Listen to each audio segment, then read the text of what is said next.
And then a ball over the top of the defence, down the left wing. Jerry Murphy, Republic of Ireland international, runs down the left wing and chips it over the keeper into the far end of the goal, right in the top corner. 1-1. And that's how it finished. And that was a great result for Palace because Stoke had a pretty tidy team, but 80s, team of the 80s was Crystal Palace. Look that up, team of the 80s, Crystal Palace, because they had so many gifted players coming through. But that was the result in 1979.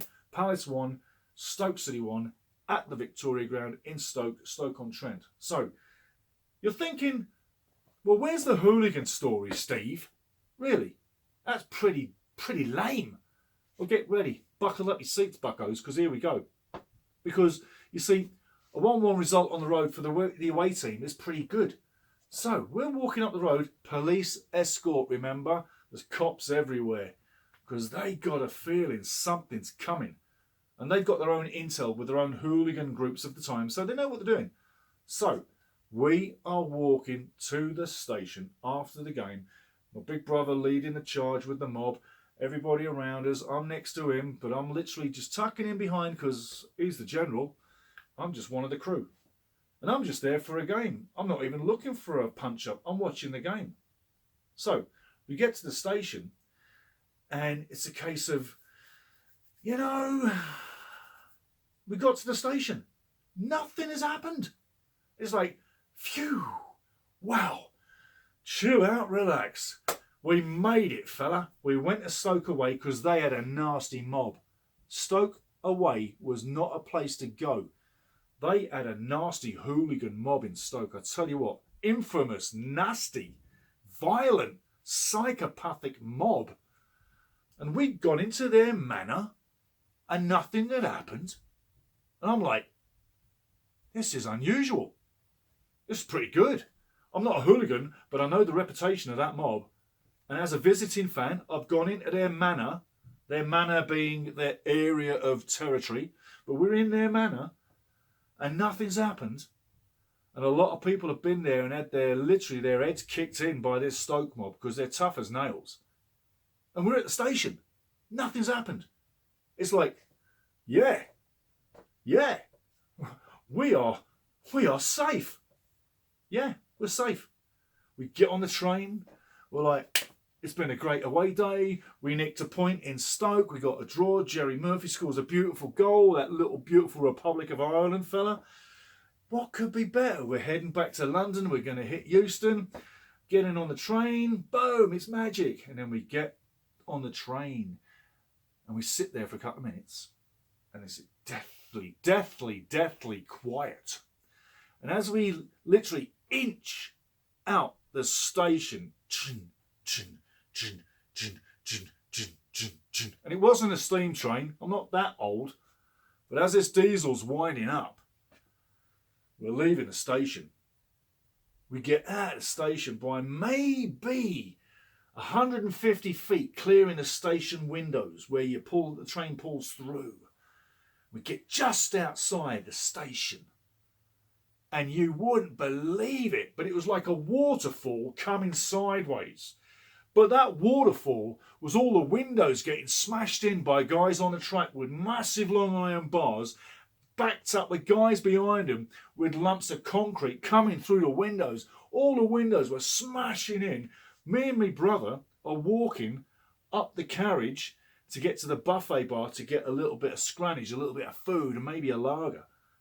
As we're walking, there's two stanchions. There's one stanchion right here, and I'm right here. And my brother's got another stanchion where he is, and he's like about 6 feet that way. And he's got a stanchion right by him. A stanchion is like where the windows meet. There's a wall, and there's a window there, and there's a window there. Where I was, there was this metal stanchion on the train. And Mark had the same thing. Those windows blasted open, blasted through, and I stood right up to that metal stanchion and watched everything coming through. Metal bars, bricks, the whole shebang. These windows that were on the other side, the windows behind me, were getting smashed in around me and by Mark. When we got back to London, we didn't realise how bad the damage was. We didn't touch the windows because there was no windows anywhere. But when we got back and we were in the light of the train station of Euston Station, we could see how bad our train had been smashed up.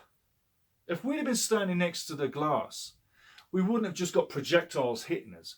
We probably would have been hit by massive pieces of concrete and metal bars stabbing at us as well, because them guys were on the track. That nasty Stoke City mob were trying to kill people. Now, City mob, like I told you, Stoke City, you don't need to joke about them guys, because back in the day, they had a nasty mob. But that's the first story I'm going to leave you with, is Stoke City away. There's bigger, more interesting, super trips away from home as we get through, because they only get better and they only get more interesting. But that Stoke trip was one trip away with my big brother, with the Crystal Palace mob back in the day, 1979. 1-1 away at Stoke City. And I'll tell you what, I don't know why I wasn't scared. I really wasn't. But that was my induction, my first away trip. A few other trips were a lot worse than that. Keep it here, and I'm going to keep you in the know about what was going on back in the day. But the guys I went away with, I've got to tell you, they were good guys. Not any of them guys were nasty, but they had this addiction for violence, with football violence and football fans. Remember, I was not a football hooligan, and I would come home to visit my brother, and he would take me away to soccer matches. It was always interesting, I tell you that. And I've got to say, that was the first one. The next one I'm going to tell you about is Cambridge away. Cambridge away makes Stoke look minor. Cambridge away was a shocker. It should never have happened. And it's the ultimate what you as a fan want to do if you're a hooligan back in that mindset. If you're a hooligan back in the day, what happened at Cambridge with Crystal Palace as a road travelling fan group, what happened with them at Cambridge, or more to the point, what they did.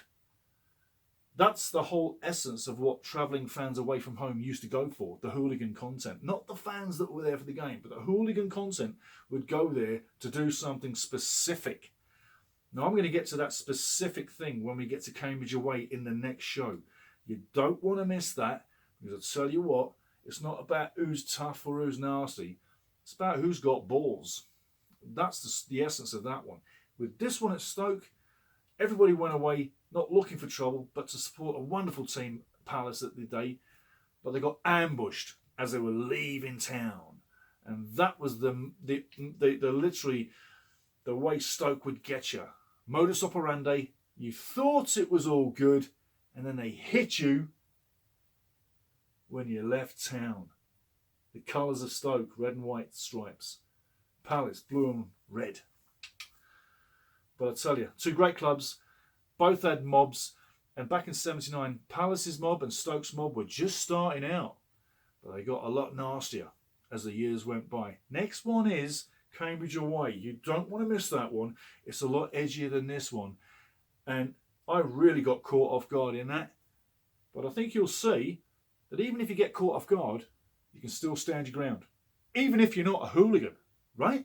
And remember, I am not a hooligan. I played the game at a high level, and I also talk the game at a high level to this time. But if you've got memories of what happened on the terraces back in the day, why should you not share that? It just makes absolute sense. It really does. So, let's keep having fun with this. Remember, it's not about me, it's about you. Let's keep broadcasting this to all the people we know. Let's keep building it, and let's build it bigger and bigger and bigger, because I've got more things to come, more topics.